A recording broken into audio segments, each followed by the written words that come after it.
ధనయోగాలు చాలా రకాలు ఉంటాయి, గుర్తుపెట్టుకోండి. చాలా నెంబర్ ఆఫ్ ధనయోగాస్ ఉంటాయి. అది ఎలా ఉంటాయో చెప్తాను. ఒకటి, మీరు ఉద్యోగం చేసే ధనయోగము అన్నప్పుడు 6వ అధిపతి 10వ అధిపతి ఇస్తాడు, గుర్తుపెట్టుకోండి. 6వ స్థానాధిపతి కానీ 10వ స్థానాధిపతి కానీ. 10 అంటే కెరియరు, 6 అంటే నిత్య జీవితము అండ్ వర్క్ చేయడము, ఇటువంటివి. అలా కాదండి, నేను వ్యాపారం మూలంగా ధనం సంపాదించాలి అనుకుంటున్నాను అన్నప్పుడు ధనాధిపతి ఇస్తాడు, బుధుడు ఇస్తాడు, లాభాధిపతి ఇస్తాడు. మీరు ఏ వ్యాపారం ద్వారా ధనం సంపాదించాలనుకుంటున్నారో ఆ భావాధిపతి కనుక ధనయోగానికి కనెక్ట్ అయితే ఆ యొక్క కారకుడు కూడా ధనయోగాన్ని ఇస్తాడు, గుర్తుపెట్టుకోండి. అది ఎలాగా అంటే, ఇప్పుడు ఉదాహరణకి మీ జాతకంలో ధనస్థానాన్ని లగ్నాధిపతి కనెక్ట్ అయ్యాడు అనుకోండి, మిమ్మల్ని మీరు ప్రొటెక్ట్ చేసుకుంటూ, అంటే అలాగా ఫ్యాషన్ రంగాల్లో ఉండే వాళ్ళు ఉంటారు, మోడల్స్ ఉంటారు, యాక్టర్స్ ఉంటారు, హీరోయిన్స్ ఉంటారు, హీరోస్ ఉంటారు, లేకపోతే కమెడియన్స్ ఉంటారు. వీళ్ళందరూ వాళ్ళని చూపించుకుంటూ ధనం సంపాదించుకునేది. అలా కాదండి, ధనాధిపతే ధనయోగ ఫలితాలు ఇస్తున్నాడు అన్నప్పుడు ఫుడ్ రిలేటెడ్ మూలంగా ధనయోగం, అందులో ముఖ్యంగా చంద్రుడు కనెక్ట్ అయితే. ఇక్కడ ఏంటంటే మనం అర్థం చేసుకోవాల్సింది, అసలు మీ జాతకంలో వేటి మూలంగా ధనయోగం ఉంది అనే దాన్ని పట్టుకోగలగాలి. దీని మూలంగా ధనయోగం ఉంది అన్నప్పుడు దాని మూలంగా డబ్బులు వస్తాయి, దీని మూలంగా ధనయోగం లేదన్నప్పుడు దాని మూలంగా డబ్బులు రావు, గుర్తుపెట్టుకోండి.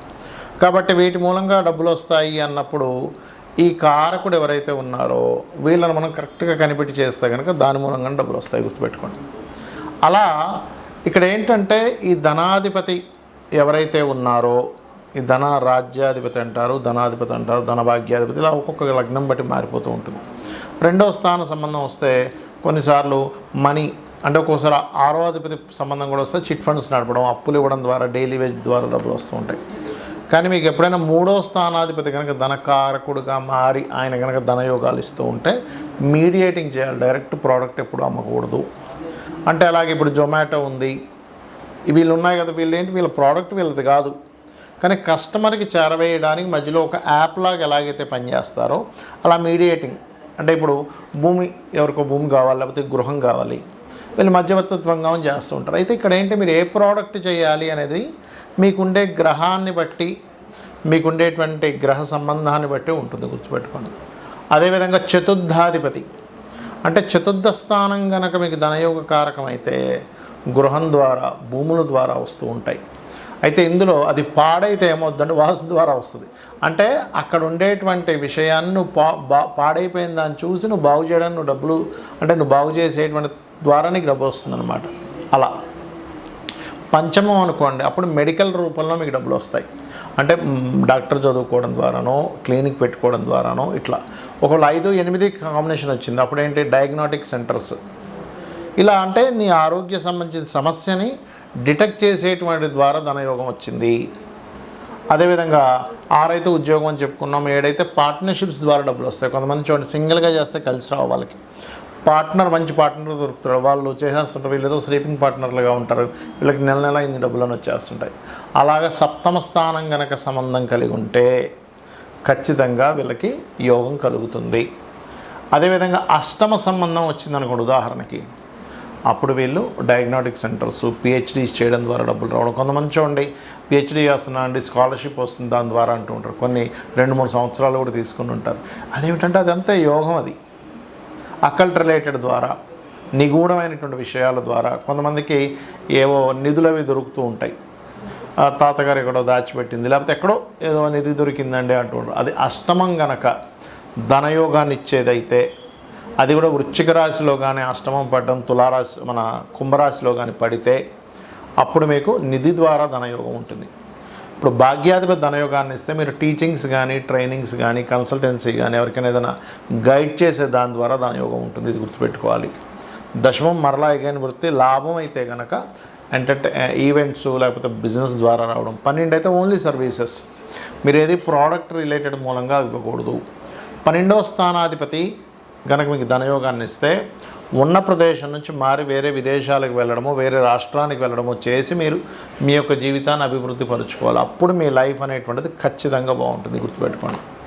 మరి ఈ ధనయోగాలు కొన్నిసార్లు మనం జాతకంలో చూస్తే, అబ్బాయి ఇంకేంటండి విపరీత రాజ్యోగం ఉంది, లేకపోతే నీచభంగ రాజ్యోగం ఉంది, లేకపోతే మనకి బుధాదిత్య యోగం ఉంది, గజకేసరి యోగం ఉంది, చంద్రమంగళ యోగం ఉందని యోగాలు చెప్పేస్తూ ఉంటారు.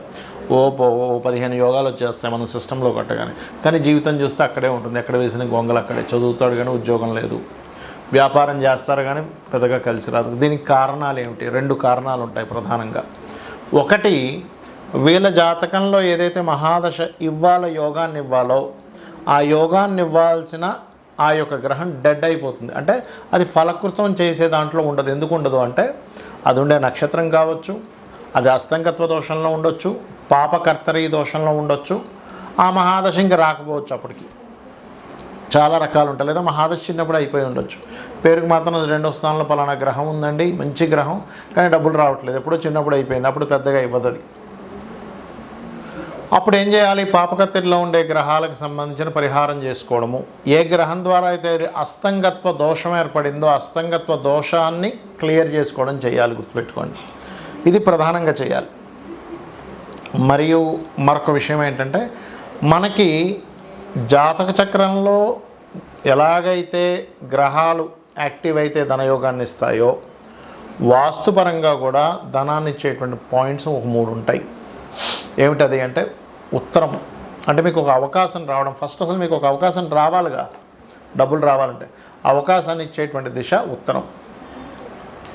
వైట్ కలర్ ఉండాలి ఎప్పుడు ఉత్తరంలో. Red, orange, cream, yellow colours ఉంటే మీకు రావాల్సిన అవకాశం కూడా రాదు. ఉత్తరం పూర్తిగా మూతపడిపోయినా రాదు. ఇది చాలా చాలా చాలా గుర్తుపెట్టుకోండి. కిటికీ అయినా కనీసం ఉండాలి ఉత్తరంలో. ఇక 2వది ఆగ్నేయం. అంటే మీకు వచ్చిన అవకాశాన్ని మీరు ఫైనాన్షియల్గా అది క్రియేట్ అవుతుందా లేదా. ఆగ్నేయం ఏంటంటే మీకు పర్టికులర్గా మీకు వచ్చిన అవకాశం అది మనీగా మారాలిగా. వచ్చిన అవకాశం వచ్చింది, ఒక ఫోన్ కాల్ వచ్చింది, ఒక కన్సల్టెన్సీ మీరు ఏదో అబ్రాడ్ కన్సల్టెన్సీ పెట్టుకున్నారు, ఫోన్ కాల్ వచ్చింది, ఈ ఆఫీస్కి వచ్చి కలిశారు, మాట్లాడారు, వెళ్ళిపోయారు. ఏం లాభం?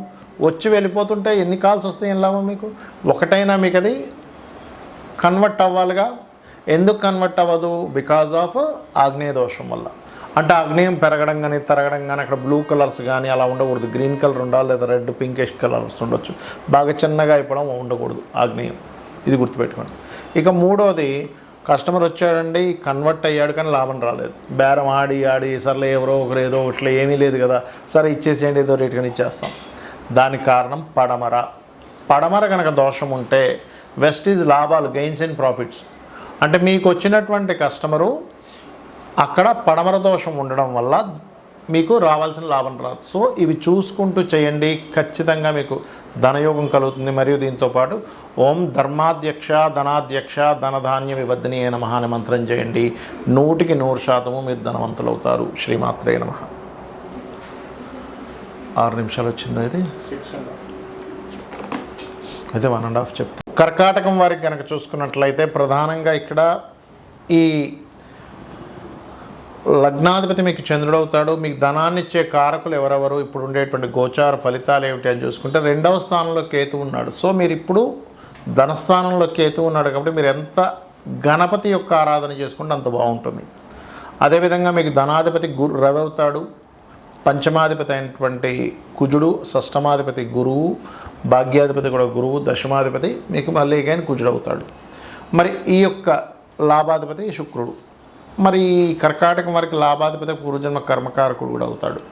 అయితే ఈ యొక్క గ్రహస్థితి వల్ల మీకు వాస్తుపరంగా కూడా ఎటువంటి జాగ్రత్తలు తీసుకోవాలి అనేటువంటి అంశాలు చెప్తుంది నేనైనప్పటికీ చెప్పిస్తుంది సాక్షాత్ లలిత అమ్మవారిగా భావిస్తూ మీ యొక్క కర్కాటక లగ్నం వారికి అమ్మవారి అనుగ్రహం పరిపూర్ణంగా కలగాలని మనస్ఫూర్తిగా కోరుకుంటూ, ఇక్కడ మీకు ధనస్థానంలో కేతు ఉన్నాడు కాబట్టి నవంబర్ 25 వరకు కేతు అక్కడే ఉంటాడు. నవంబర్ 25 వరకు మీరు ఎవరికి ధనం ఇవ్వకండి.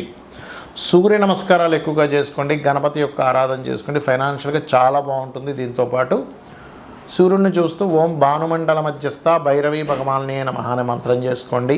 మరియు అదేవిధంగా ఇక్కడ గమనించినట్లయితే ఈ ధనస్థానంలో ఎప్పుడైతే మీకు ఈ గ్రహాలు ఉన్నాయో దీంతోపాటు మీరు చూసుకోవాల్సింది ఏంటి, రవిదశ ఏమైనా నడుస్తుందా, కుజదశ ఏమైనా నడుస్తుందా, కుజుడు అంతర్దశలు కానీ మహాదశలు కానీ, గురువు అంతర్దశలు కానీ మహాదశలు కానీ, అదేవిధంగా శుక్రుడు మహాదశలు కానీ అంతర్దశలు. అందులో పర్టికులర్గా మీకు శుక్ర మహాదశ నడుస్తూ శుక్రుడు కనుక పాపకత్తిలో ఉండి ఆ మహాదశలు నడిచేటప్పుడు మాత్రం మీ పేరు మీద ఎటువంటి ప్రాపర్టీస్ తీసుకోకండి. శుక్రుడు పాడై మీరు ప్రాపర్టీస్ తీసుకుంటూ అందులో మళ్ళీ మీరు బిజినెస్ పెట్టినట్లయితే మరింత ఎక్కువ లాస్ అవుతారు.